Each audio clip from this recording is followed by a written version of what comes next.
Kama mnaniona, pigeni nduru. Kama mnaniona, pigeni nduru. Pigeni nduru niwasikie, niwasikie, niwasikie. Thank you so much to the leadership of ODM for giving me this singular honor to address the Disability League of the ODM party this morning. Asanteni sana. I have a lot to report because this is my core group in the party and the reason why Baba nominated me to represent you.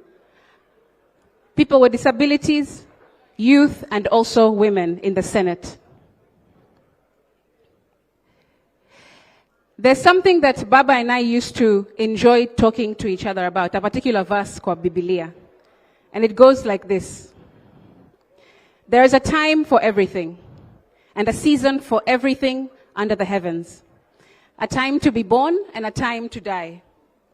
A time to plant and a time to uproot. A time to kill and a time to heal. A time to tear down and a time to build. A time to weep and a time to dance.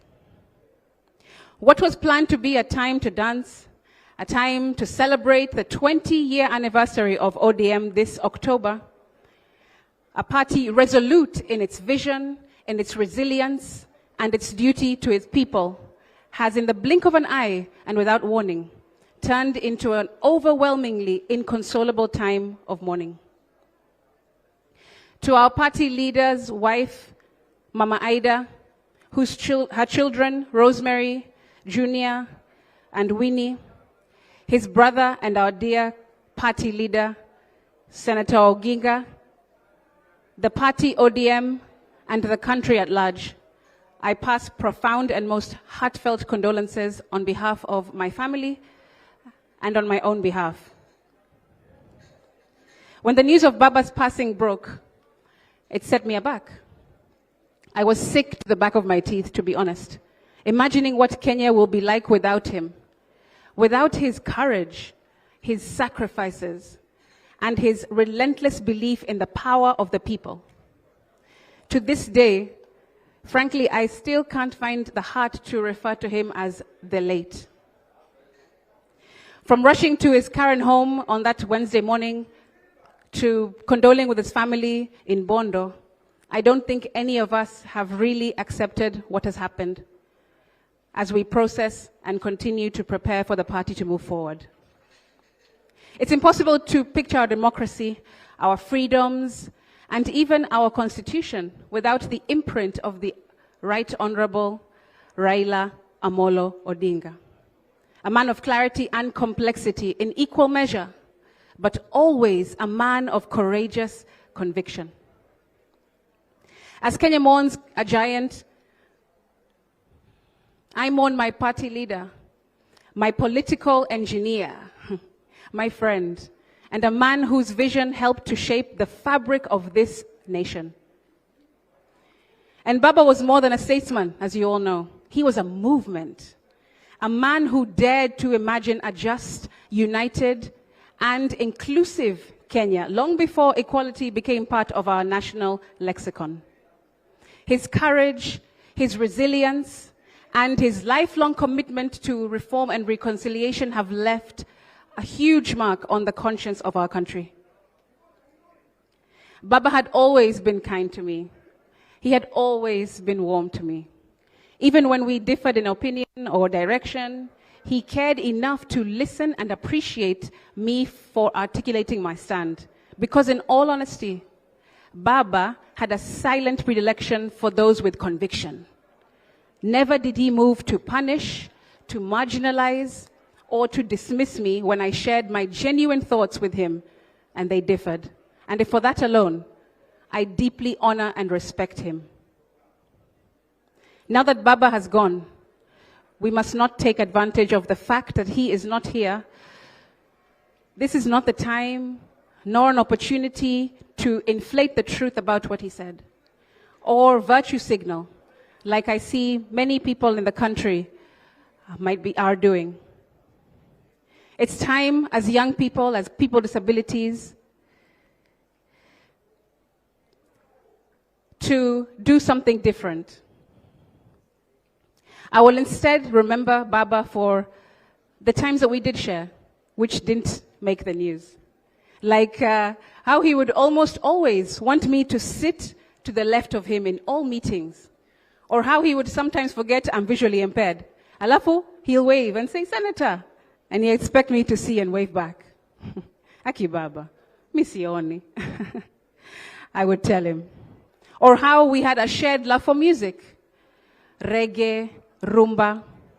So much so that he used our song Extravaganza in what would sadly become his very last campaign for presidency in 2022. To me, Baba was not just a leader that I admired from up close. He was someone who saw something in me before anyone else did. He believed in my potential. He chose to entrust me with serving the great people of Kenya at the very highest level, and demonstrated to us that leadership is about creating leaders, not about manufacturing followers. Him and I had a shared belief that if service is beneath you, then leadership is beyond you. And you can see that he made leaders out of many of us. And in giving me a chance to be a leader remains one of the greatest honors of my life. His role in multipartism, political freedoms, democracy, devolution, and a new constitution is cemented in his legacy. And in times like these, it is possible to be lost in competing campaigns of populism, he said, and forget that leading means making decisions that will invite booing instead of cheers. I have been there, he said. I have been cheered and I have been booed, he said. He knew, of course he knew, that many of us had become ambivalent towards him. Some people were confused, disappointed at some decisions that we made, and even felt betrayed at times. But that is part of being a leader that he was. There is a time for everything. I want Kenyans to know that if things didn't happen the way that you want them, it'll happen in a better way than you'll imagine. That's the beauty of God's plan. And every time you remember what Baba did, celebrate him. Baba's heart belonged to the people. I believe that. He was a leader who listened, who cared, who stood with the oppressed, and who believed that inclusion is not charity, it's justice. Just as I believe. His life was proof that this ability is power, and courage is contagious. I had actually invited Baba to join my family and I and other members of ODM to witness the ascension of the Persons with Disabilities Act earlier this year in May in State House. But sadly, he couldn't make it for reasons out of my control. The PWD Act was not merely a personal milestone, ladies and gentlemen, but it was a continuation of our shared mission to make every Kenyan, regardless of circumstance, ability, or disability, have their rights seen, understood, and fiercely protected in this country. And as I reflect, I think that may have been our shared assignment, Baba and I, the pursuit of an inclusive Kenya. His life has demonstrated to me that part of being great is actually being great.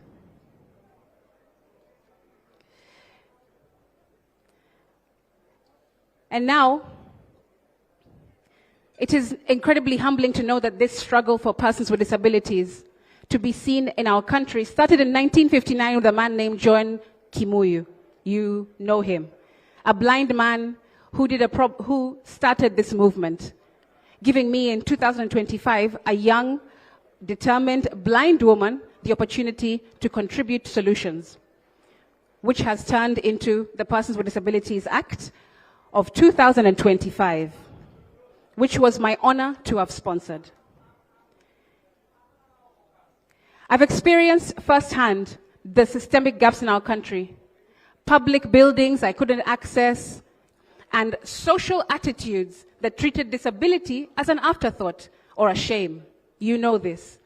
And I also watched my parents carry the emotional and financial burden of healthcare, of my mobility, and of my education, so that they can provide for me as a young person with disability. So when I took my oath in the Senate in 2022, courtesy of Baba, my resolve was to turn that pain into policy.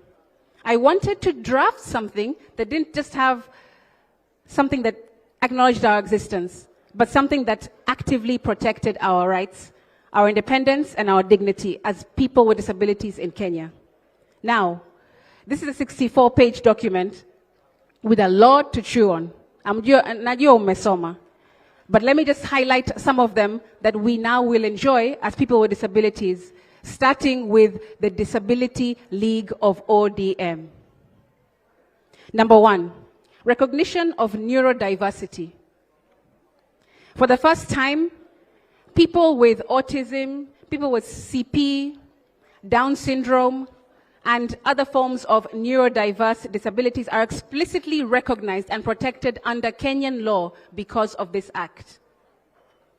There is a need as a country for us to put in place budgets, of course, to train community health providers, to train teachers and parents of neurodiverse people on early intervention and sustained care, so that this act can support them as much as it possibly can.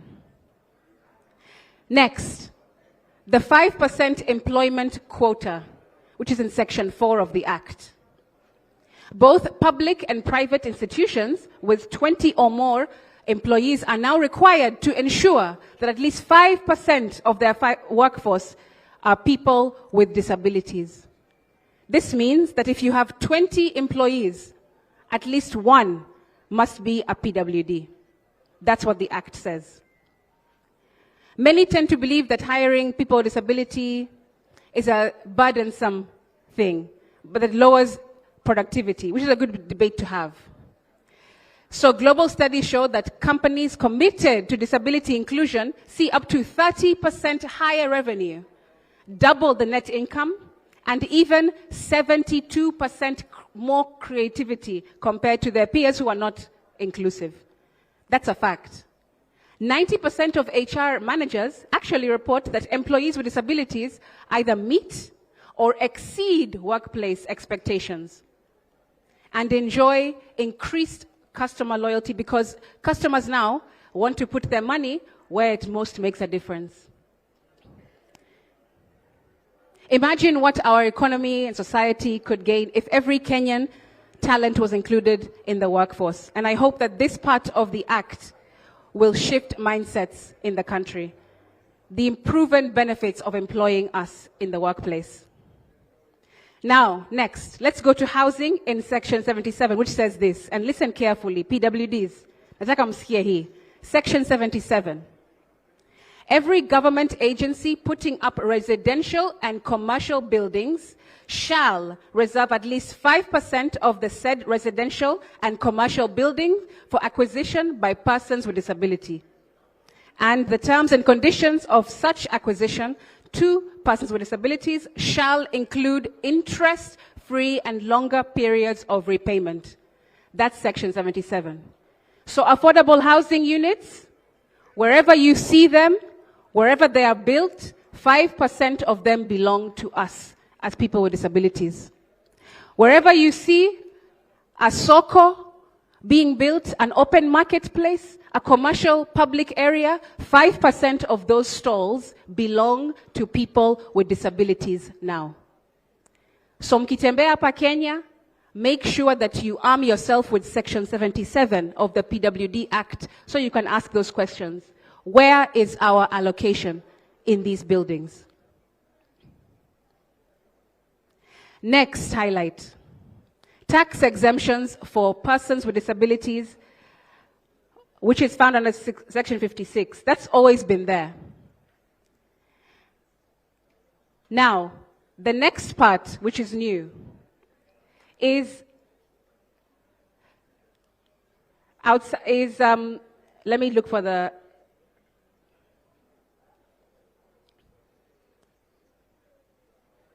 yes.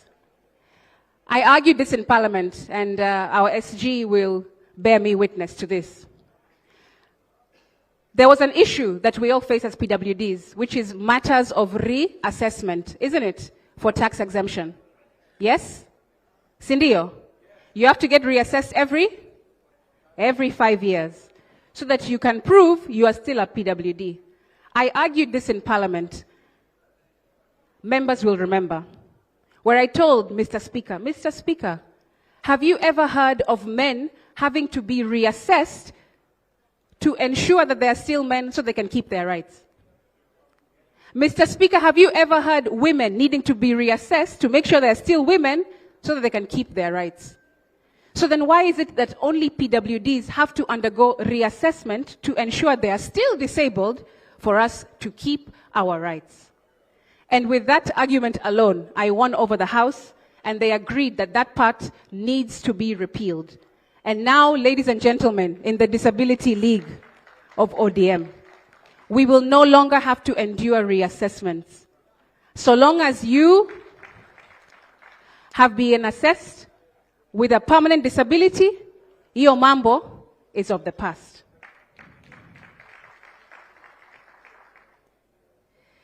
Now let's move on to tax exemptions for caregivers and parents.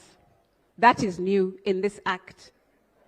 I've included in this law provisions to ease the burden on parents and caregivers who look after their loved ones with disabilities. As someone whose own parents sacrificed so much for me to get here, this felt necessary and long overdue. This one provision alone has caused nationwide and even international recognition, and has made parents and caregivers in Kenya finally feel seen and heard and supported in the struggles that they maneuver through every day. Parents and caregivers will now be eligible to apply for tax exemption, which regulations, I am informed, are currently being drafted by the Cabinet of Kenya. Another impactful provision that I've added in the Act is extending our retirement age from 60 to 65, which can be found in Section 21, yes. Now, many people with disabilities, you'll know, we enter the workforce late because of very complex barriers in education and other things, and I'm sure you've seen these cases and you've maybe experienced them across the country, where a 20-year-old with disability is still in primary school. Sindio? A 30-year-old is still in high school, or a person with disability only finding their first job in their 40s or 50s. And many a time, we will only be given very low-paying, tokenistic jobs because the belief that we cannot add much value to the workplace because of our disability. That still persists in Kenya. So now extending the retirement age gives us a fairer chance to build our careers, to grow modest savings, and to eventually retire with some dignity.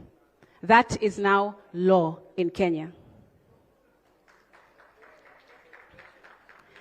This one is very close to me because of being a resident of Mombasa. Mombasa ni county yangu. A ban on exploitative begging in Section 68 of the Act. Section 68. I have found it impossible to believe that using PWDs to beg on our streets has never been deemed as a criminal offense before this law. Nevertheless, it's now an offense to cause, encourage, or solicit a child or adult with disability to beg or receive alms. Conviction carries a fine of up to 2 million shillings, imprisonment of up to 2 years, or to both if found convicted. Isn't that a good thing? We cannot be used to beg. The cartels, especially here on the coast specifically, have been taking advantage of us for far too long. And there's never been a law to criminalize them. But now it is in Section 68 of our PWD Act. Let's go to sports and recreation, which is in Section 29. Every person with disability now has the right to participate equally in sports, in recreation, in leisure, and cultural activities at all levels in the country. They're entitled to free access to public recreation and sports facilities, listen, support to develop our artistic potential, the right to recognition to identities, including sign language and deaf culture. All of that is all in the Act, and you can now enjoy. It says that private and public organizations and institutions are required to provide accessible environments, training facilities, resources, equipment, and transportation, and all infrastructure to ensure our full participation in these activities. Now, next, accessibility provisions. Whether it's a building, ladies and gentlemen, a workplace, a technology, or a public service vehicle, if it's not fully accessible to us with disabilities, there are now consequences according to this law. You can be fined or taken to court because rights without enforcement are just suggestions. And I wanted this act to have teeth. So now you can tell people who don't create ramps, lifts, accessible pathways, pavements, transportation, matatus, buses, anything that we use and enjoy must be made accessible according to this law, and it has punitive action from now on.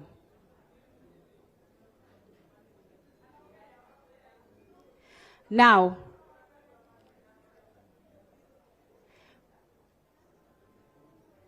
the truth is, digital services as well are a part of that. And they should unlock freedom, not reinforce exclusion. And now, with this new law, we have the moral responsibility and the legal power to make it a reality. So websites, as well as equipment in the office, at the bank, wherever you find digital equipment or technology, it also must be made accessible to us. So let's push for the implementation and pressure people to make accessibility a reality for us all. Please note that a person, it's also in the Act, is guilty of an offense if he or she fails to comply with any parts of this Act. Okay? They are guilty of an offense if they fail to comply to any parts of this Act. In short, the Act does not just update the 2003 law from the past. It also transforms how government, all institutions, and society at large responds to disability. Not with pity or charity anymore, but now it is with access, with equity, and with justice that we all deserve. Members of ODM Disability League, it's now time for us to push more than before. You now have the power to translate this law into your everyday life in every community in the country, and to ask tough questions with this PWD Act in your hands. Our organizations employing PWDs, ask them. Our public housing units and market stalls being allocated 5% to disabled communities, you have to ask them. Our ministries meeting their accessibility obligations, you have to ask them. Our government websites usable by everyone and services as well, no matter disability or ability. You must ask these questions. Are disability mainstreaming units actually reporting progress of inclusion in the country? We will need a serious army of champions to help get this PWD Act to every corner of Kenya, because we will not go far alone. My only ask is that you, members of the ODM Disability League, continue to support in this endeavor that Baba assigned me to begin. Will you support me? Will you support me to take this Disability Act to every corner of the country? Take it back to your constituencies, to your ward, to your communities, to your families, because this law should not just be something we look at and applaud. It should be a tool that should be applied. Tunaweza fanya? ODM? ODM? ODM? Asante Baba. Now, that I have completed this and delivered this law to the country, the next frontier for us is to push for a special census of persons with disabilities across Kenya. Mnanisikia? That is the next step. And that is what I want to persuade you to support me to realize. This has been an incredibly good year for disability. Now we have a disability policy in place, a disability act, a disability strategy. We have political buy-in, and best of all, we have you, a charged up disability movement. But we cannot stop at applaud. We cannot stop at applause. We must apply them, like I said, as tools. We no longer have reason to agonize. We must now organize. And I want to submit, we need to now push for a special census of persons with disabilities in Kenya. Why? Here are the facts. In 2019 census, we were counted at 916,692 people. This was a sharp decline from 2009, 10 years prior, where they counted us at 1,330,312 PWDs in the country, which, by the way, did not count children with disabilities under 5, because in 2009, they used something called Washington Questionnaire, and it only counted people above 5 years old. This means that Kenya has a disability prevalence rate of 2.2% apparently, in comparison to the 2009 prevalence rate of 3.5. So tumeshuka. Mnanisikia? We used to be 1.3 in 2009, and now we're 960,000. Does that sound right to you? Where are the 413,620 people with disabilities? Where have they gone in 10 years' time? Because that is a decline in over 400,000 PWDs. Why were they left out in the 2019 census? We have to ask these questions. Could a mass healing or a mass death of PWDs have taken place in 10 years? Mnajua? Have you heard of a mass death or anything like that? Tulienda wapi? Now, according to the World Health Organization, WHO, they estimate 15% of every country's population is PWDs. So why is the PWD prevalence rate far below every single country in the world? How? We are less than Britain, France, and practically every other nation in the world. Is it possible that we are just that special in Kenya? It's not possible. And if that thought is not annoying enough, it doesn't frustrate you, National Bureau of Statistics, why did they not stop to ask themselves? With our overall data showing an increase in Kenya's general population, how can the number of PWDs be decreasing? Is that possible? The population cannot grow and us PWDs are getting less. It's impossible. This notable contrast has been the bone of contention. See, you know this because you are part of the disability community. And it's caused us to ask, where are all these 413,620 people with disability magically going? Because as we know, census discrepancy are a suppression tool for disability inclusion. And it's no wonder that Treasury's budget in this financial year of 2025-26 report, this is why it has been slashed, our budget, by 47%, because they think that we're not here. They think we are still at 960,000. So our budget has decreased by almost 50%.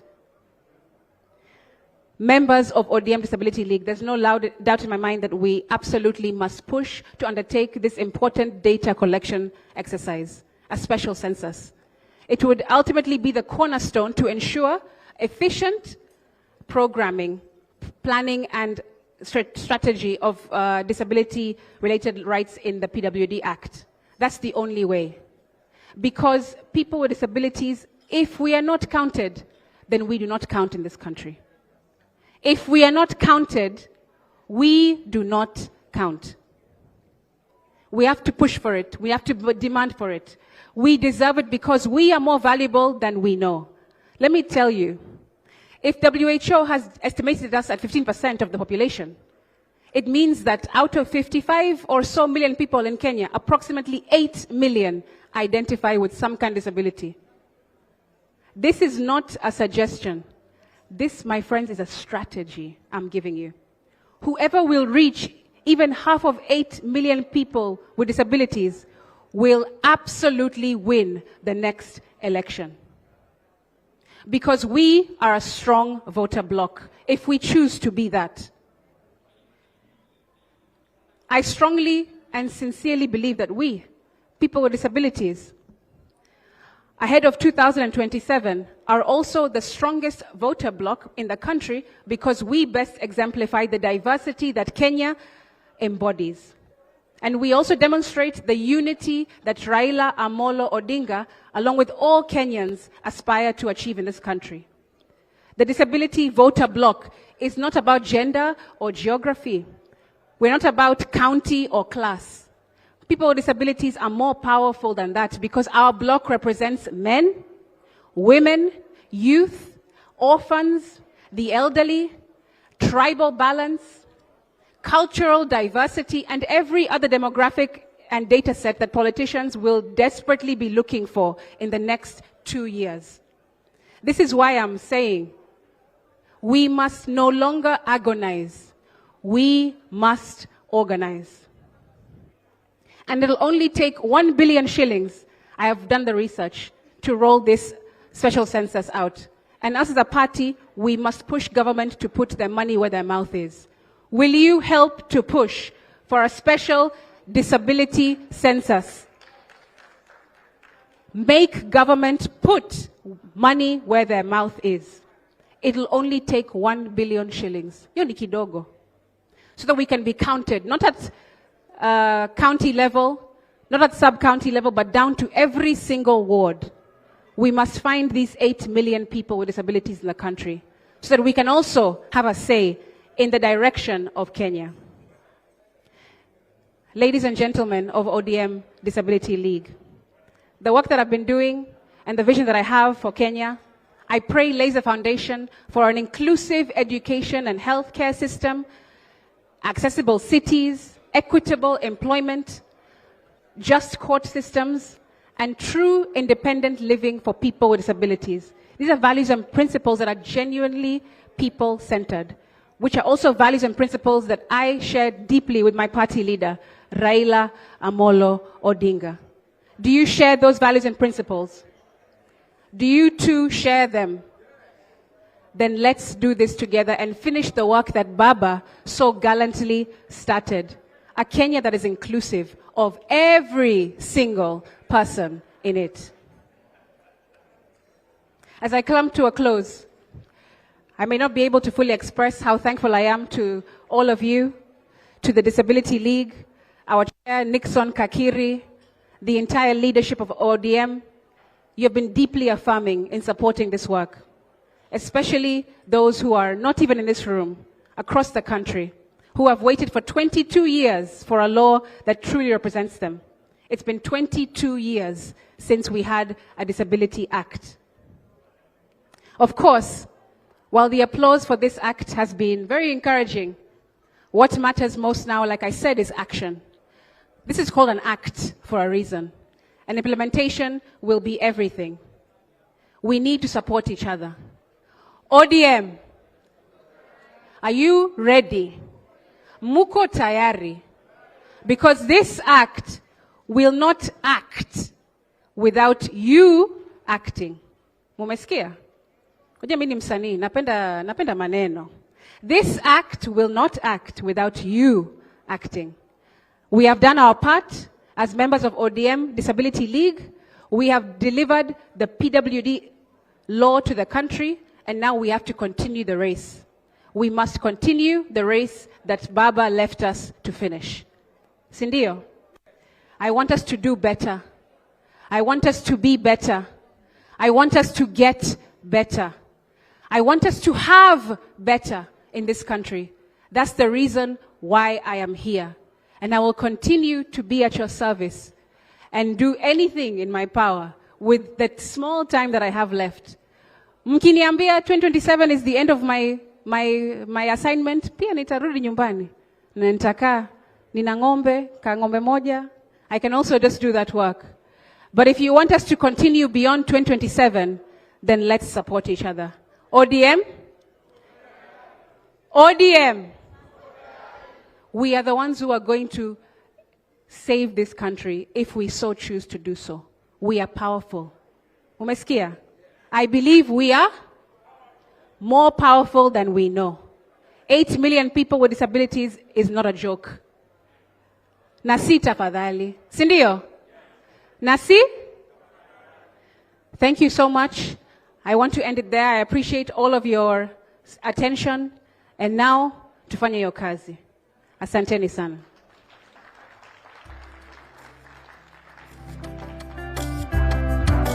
Hey, DJ anataka niimbe.